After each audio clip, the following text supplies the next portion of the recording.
bah, bienvenue dans Téléflop Intox. Alors, grande nouvelle, on a eu des réponses sur la ferme de Scaramouche là, pour le projet. Alors, la meilleure réponse, c'est quand même celle de Bill Gates qui m'a écrit. Donc, ouais, Bill Gates, très connu, c'est l'entarté de Microsoft. Enfin, c'est le mec le plus riche du monde qui me répond. Ça vaut le coup, hein? Ben, vous allez voir, pas mal, hein? C'est pas juste un petit communiqué, c'est quand même une bafouille, quoi. Hein? Donc, on va attaquer, hein? Bon, on met les lunettes. En plus, si je veux remplacer Pujadas à TF2, faut assurer quand même un peu, hein, parce que bon. Alors, je lis la lettre, hein, après vous verrez, ça vaut le déplacement. Je réponds aussi, hein, parce que quand même, faut apporter quelques réponses à ça.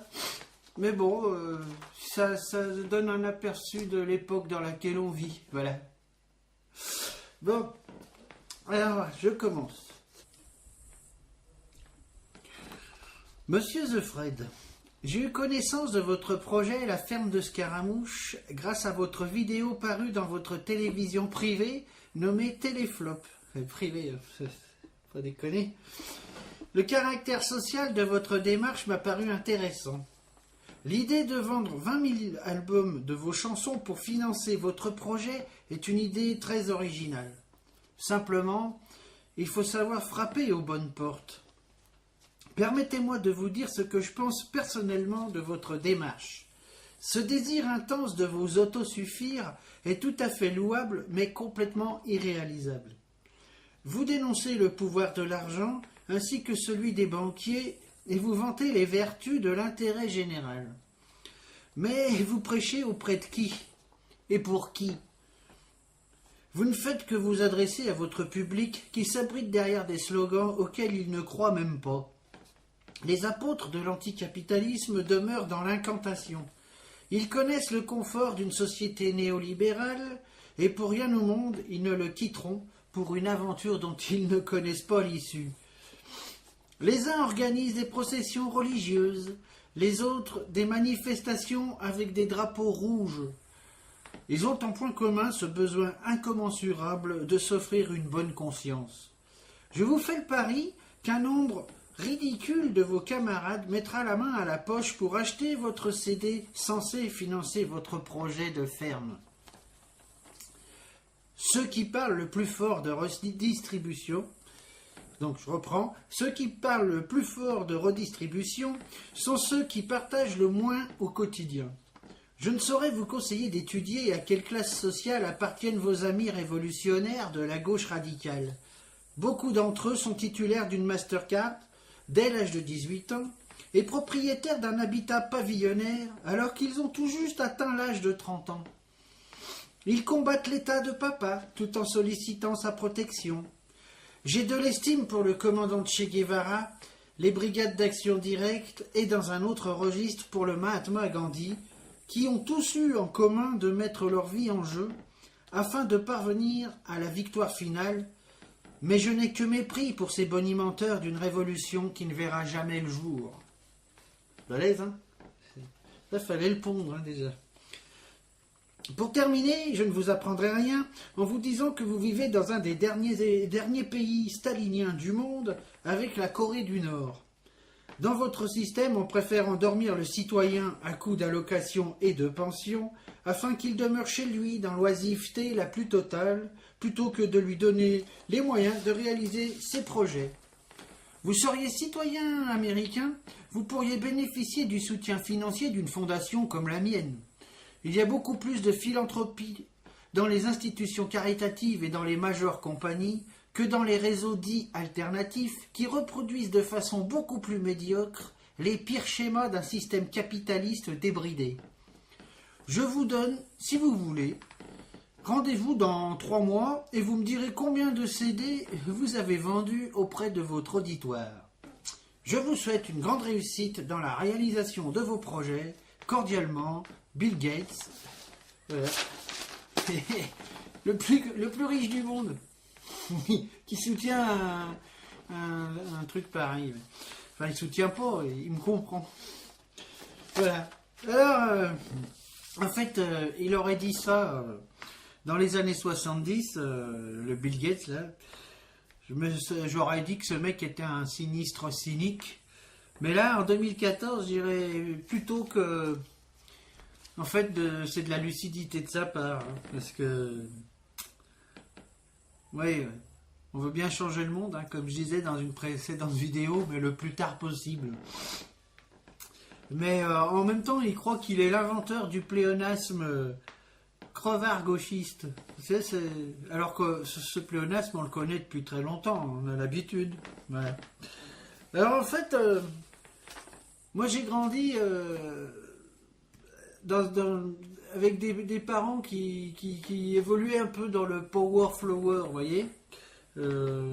C'était les babas des années 70, après 68. Et à l'époque, les collectifs artistiques, ça ne manquait pas, hein, puis ils se bougeaient le cul, quoi. Ils se sortaient le doigt du fion, ils faisaient pas que en parler. Hein. Je dis ça, c'est pas pour dire que c'était mieux avant. Je raconte comment j'ai vu ça quand j'étais gosse, quoi. Sinon, oui, puis alors, c'est vrai que un projet comme celui de la ferme de Scaramouche, la ferme pédagogique et tout ça, je sais que quand j'avais 10 ans, ce genre de truc aurait pu voir le jour du jour au lendemain. Il n'y aurait pas eu besoin de faire toutes ces campagnes pour vendre 10 CD, histoire de récolter 100 euros, quoi. Et voilà, c'est un truc, ça démarrait tout de suite. Avec 3 bouts de pierre, on faisait une ferme pédagogique, parce que il n'y avait pas toutes ces normes qu'on nous impose aussi, parce que il y a des tas d'écoles parallèles qui se sont montées, des tas de trucs comme ça. Il suffisait de trouver un hangar, on transformait ça en petite ferme, en petit machin, en petite école, en petit truc, et puis hop, c'était parti, quoi. C'était des petites révolutions à droite à gauche, quoi. C'était rigolo. Et puis maintenant, il faut des normes, il faut des trucs, il faut de l'hygiène, il faut des... Parce que, enfin de l'hygiène, de l'aseptisation, parce que l'hygiène, il y en a besoin, mais... De l'aseptisation, il faut plus qu'il y ait une bactérie, un microbe nulle part, alors que ça fait partie de la nature, hein, c'est complètement ridicule. Mais en fait, on nous impose toutes ces normes, tous ces trucs, tous ces machins, pour que ça soit impossible à monter, ces projets. Voilà, surtout, on met tout ça pour que vous ne fassiez rien. Parce que au niveau de l'aseptisation, il y a des trucs de fou, hein. On voit des squares maintenant, où la pelouse, elle est en plastique. Ouais, il faut que quand les gosses glissent du toboggan, qui est en plastique aussi, ne se fassent pas mal au cul en arrivant sur le sol. Donc une petite pelouse en plastique là, qui rebondit un peu. C'est tout comme ça, quoi. Ouais. À chaque fois qu'un tourniquet est foutu, dans une mairie qui n'a pas beaucoup de sous, il n'y a plus de tourniquet. Parce qu'il faut des normes de sécurité. C'est pareil, hein, moi, j'emmenais des fois des gamins dans les bois faire des cabanes, puisque je suis éducateur. Maintenant dès qu'il y a un petit bobo au genou, les parents gueulent, hein, donc on peut plus aller faire de cabane dans les bois. Ou alors faut faire implanter des forêts en plastique toutes molles, ou on ferait des cabanes toutes molles pour que les enfants se fassent pas mal, quoi. Et jouer à Robin des Bois, avec des épées toutes molles aussi en plastique. Voilà pour... Parce que les bleus, c'est interdit maintenant. Là. Les écorchures aux genoux, les bleus, les écorchures au coude. Là, on peut plus sauter d'une branche d'arbre et puis se péter une guibole. Maintenant, on n'a plus le droit. Hein. Je veux dire, on n'a plus le droit de prendre de risques. C'est comme ça. Alors, c'est pour ça que maintenant, les gamins deviennent tout mous avec des tablettes, avec des crayons, des tablettes électroniques. Avec les PlayStation, les machins, encore que je dois être en retard d'une guerre avec la PlayStation, s'il y en a qui peuvent me renseigner. Enfin voilà. Donc c'est de plus en plus dur de monter des projets style la ferme de Scaramouche, parce que je vous raconte pas ce que c'est qu'une ferme, une vraie ferme avec des vrais jardins, des vrais bois autour, une vraie campagne où on peut se faire piquer par des orties. Parce que ça aussi, il faudra supprimer les orties, parce que un jour, les piqûres d'orties seraient interdites aussi. Voilà. On préfère, oui, il a raison, Bill Gates, quand il dit on préfère donner du fric aux gens pour qu'ils restent chez eux maintenant devant Facebook, plutôt que de monter des projets qui foutraient une petite révolution dans un coin. Enfin, quand je dis révolution, c'est un grand mot parce que tout le monde l'utilise, la révolution. Mais qu'il se passe quelque chose, des petits trucs qui vivent, quoi, des petits machins, et hop, qui sortent un peu de l'ordinaire. Voilà. Par contre, là où je suis pas d'accord, l'oisiveté, non, c'est bien aussi l'oisiveté. C'est bien de rien foutre aussi, hein. Puis d'être payé à rien foutre, des fois aussi, c'est bien. C'est Nietzsche qui disait, le grand philosophe Nietzsche, il disait l'oisiveté, c'est la mère de toute psychologie. En quoi la psychologie est-elle un vice? C'est dans le crépuscule des idoles. Il y a des citations comme ça, c'est des petites perles, c'est super bien. Je vous le conseille. Enfin bon, je conseille, faites ce que vous voulez, j'en ai rien à foutre. Hein. Surtout pas donner des leçons. Enfin voilà, s'il y en a qui ont des idées, par exemple, pour détourner les fonds du Téléthon, ben, qu'ils me le disent, parce que si j'arrive pas à vendre assez de CD, je pense que je vais m'attaquer à des recettes qui existent déjà. Hein. Je trouve un moyen pour détourner le Téléthon. Parce que chaque année, on fait un Téléthon, puis il y a toute une partie du fric qui passe dans la communication et tout. Puis les myopathes, bah, ils restent myopathes quoi, dans leur fauteuil. Mais en même temps, ça leur permet de passer à la télé une fois par an. C'est déjà pas mal. On se rappelle qu'ils existent, quoi. N'hésitez pas, hein, parce que le fric du Téléthon, avec le fric du Téléthon, des fermes de scaramouches, on pourrait en faire plusieurs. Et puis là, ça existerait en vrai, hein. Il n'y aurait pas de truc pour la com, rien à foutre. D'ailleurs, il suffit de regarder Téléflop, hein, et puis vous avez toutes les infos. Donc, alors, s'il y en a un qui sait comment on peut détourner les comptes du Téléthon, qui me fasse signe, ça m'intéresse. Hein, pour une fois. Juste un Téléthon sur les 400 à venir, un ça me suffirait.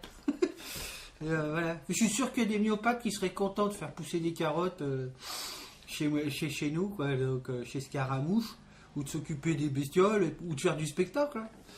On peut faire du spectacle avec des chariots. Les malades aussi, ils ont le droit de dire des conneries sur scène. Hein, donc, ils pourraient faire partie du projet. Hein. Donc n'hésitez pas. De toute façon, le Téléthon, quelque part, c'est bien, mais il y a quand même un côté escroquerie dedans. Hein. Puis ça permet aussi à pas mal d'artistes élevés en batterie de venir montrer la dope qu'ils font chaque année. Il y a aussi ce côté humanitaire, donc faut pas négliger ça non plus. Par contre, non, il passerait pas dans notre ferme. Le Scaramouche, parce que c'est une ferme qui fait du développement durable. Donc, les artistes en batterie, genre Christophe Mahé, des trucs comme ça pourrait pas marcher. Ça pourrit vite fait, quoi. Je veux dire, voilà. C'est comme. Hein, vous achetez des carottes à Carrefour qui ont eu des pesticides, vous verrez combien de temps ils durent. Ben, c'est pareil, les artistes élevés en batterie, c'est des carottes aux pesticides, en fait. Donc, voilà. Tout ça pour dire que... Qu'est-ce que je voulais dire d'autre Bon bah voilà, on va faire aussi une autre séquence. Je me le vois, générique, voilà, et gling gling gling gling. On va juste traiter un peu de l'actualité, vite fait, bien fait. Parce que là, on a eu un grand cataclysme. On a changé de gouvernement. C'est Valls 2. On savait même pas qu'il y avait déjà eu un Valls 1. Il est tellement insignifiant que... c'est Valls. Ah oui, c'est comment dire, Valls, c'est un truc efferalgant, vous savez, vous foutez le cachet dans l'eau, 20 secondes après, il n'y a plus rien. Voilà, donc. Alors, son grand truc, Valls 2, c'est de s'attaquer aux 35 heures. Enfin, c'est pas lui, c'est son ministre de l'économie, mais comme c'est lui qui l'a nommé, hein, faut arrêter de prendre les gens pour des cons. Enfin bref, s'attaquer en fait à tout ce qu'a construit la gauche. C'est marrant pour un gouvernement de gauche, enfin soi-disant. Ben oui, Sarkozy a pas osé, mais lui il ose. On l'appelait le Sarkozy de gauche. En fait, si vous voulez être heureux perpétuellement, mais vraiment tout le temps, soyez de droite. Hein, parce que vous soyez au pouvoir quand vous êtes de droite ou dans l'opposition, de toute façon c'est la droite qui gouverne tout le temps. Et là en plus avec la gauche de droite qu'on a là maintenant... c'est carrément le MEDEF qui est derrière Valls, qui lui dit ce qu'il faut faire. D'ailleurs, à l'applaudimètre, il paraît que ça a été le Premier ministre le plus applaudi par le MEDEF de toute l'histoire du patronat. Voilà, donc... Mais si vous êtes de droite et que vous voulez être encore plus pleinement satisfait, bah votez à gauche. Parce que quand la gauche fait une politique de droite, bah ses électeurs, ils n'osent pas manifester. C'est ça l'avantage. C'est quand c'est la droite, les électeurs de gauche, ils vont dans la rue, tous ensemble, puis après, la merguez dans le... Hein.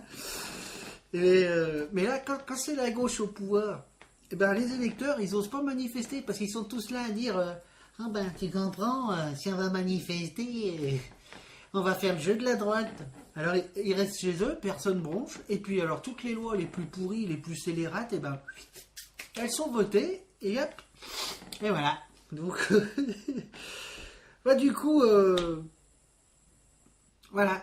Vous êtes de droite, votez à gauche. Vous êtes de gauche, s'il y en a, hein, parce que ça doit bien exister des gens qui sont de gauche, je saurais pas quoi vous dire. Soit vous arrêtez de voter, soit vous vous suicidez. Hein. Mais si vous aimez la vie,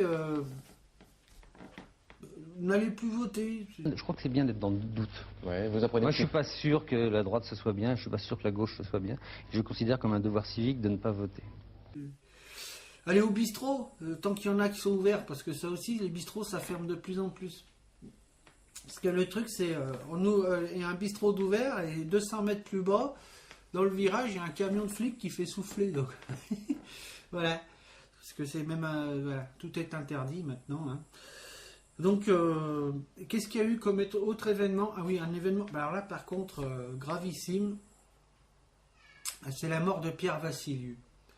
On a perdu un grand chanteur, et d'ailleurs on n'en a pas beaucoup parlé parce qu'il avait du talent, donc du coup on n'en a pas beaucoup parlé, et il avait fait une chanson sublime qui s'appelait Dangereux. Donc je vous passerai la chanson sur Téléflop. Elle passe déjà sur Téléflop, mais sur Chiasse de Bouc, parce que j'ai ouvert. Ah oui, l'idée c'est que le truc c'est que j'ai ouvert une page Téléflop et Ferme de Scaramouche sur Chiasbook. Ça m'a permis de découvrir ce que c'était que cet univers enchanté de Facebook. Oui.